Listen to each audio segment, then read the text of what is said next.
Lula faz um discurso emocionante e cala a boca de Carlos Alberto de Nóbrega. Eu tenho uma pergunta.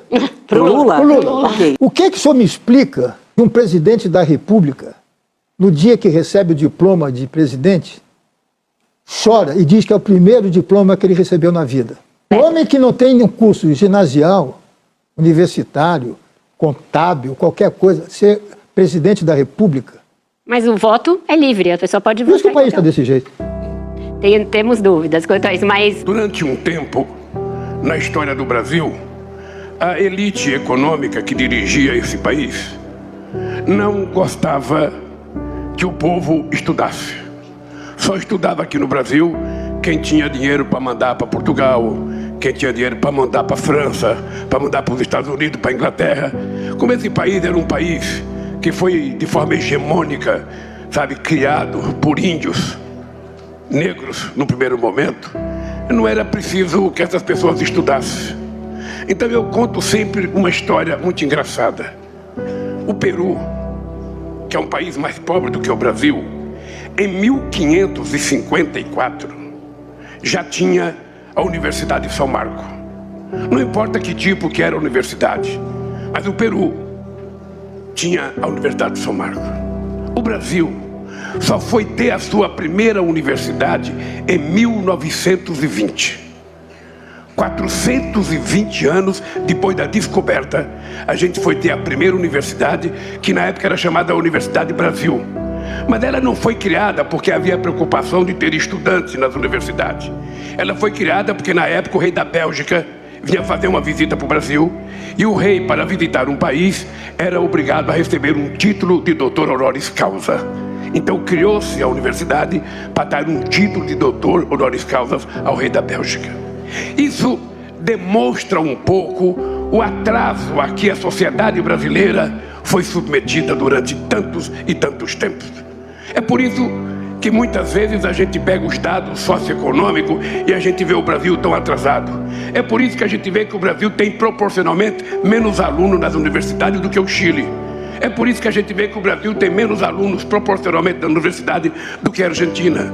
Porque em 1918, a Argentina já tinha tido em Córdoba a sua primeira reforma universitária. Em 1918, ela já tinha feito a sua primeira reforma universitária e o Brasil não tinha tido a sua primeira universidade. É só para vocês lembrarem, quando vocês estiverem na frente do espelho xingando alguém e falar que o país é atrasado, para vocês saberem que alguém quis que o país fosse assim. Alguém desejou. Então, quando eu tomei posse, eu não tinha nem diploma universitário e nem o meu vice de Alencar. Mas eu tinha adquirido consciência nas minhas lutas sindicais e no aprendizado que eu tive de que não existe na história da humanidade, e muito menos existia, alguma nação que tivesse se desenvolvido sem antes investir na educação. Ou seja, a educação é definitivamente a base principal pela formação intelectual, profissional e cultural de uma sociedade. E quanto melhor for a educação, mais a sociedade será forte, firme, e a sociedade será uma sociedade mais avançada, mais solidária, mais fraterna e mais humanista, que é o que nós estamos precisando nesse momento nesse país. Um outro aprendizado que eu tive para poder chegar à UNILA é que uma vez, Gleison, eu estava no PT e recebi uma carta do presidente Fidel Castro.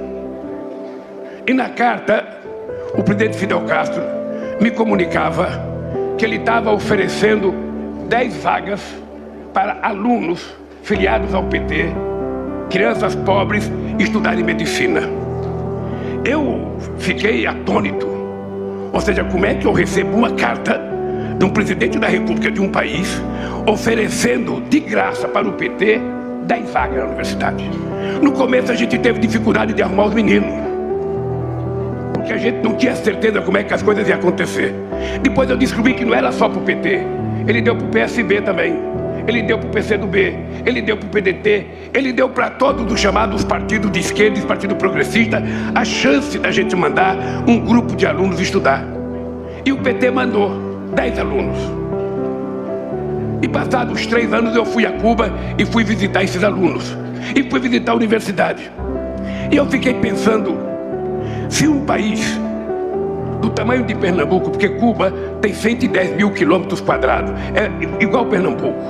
Cuba tem 10 milhões de habitantes, mas Cuba sofre um bloqueio econômico, sabe, desde 1961.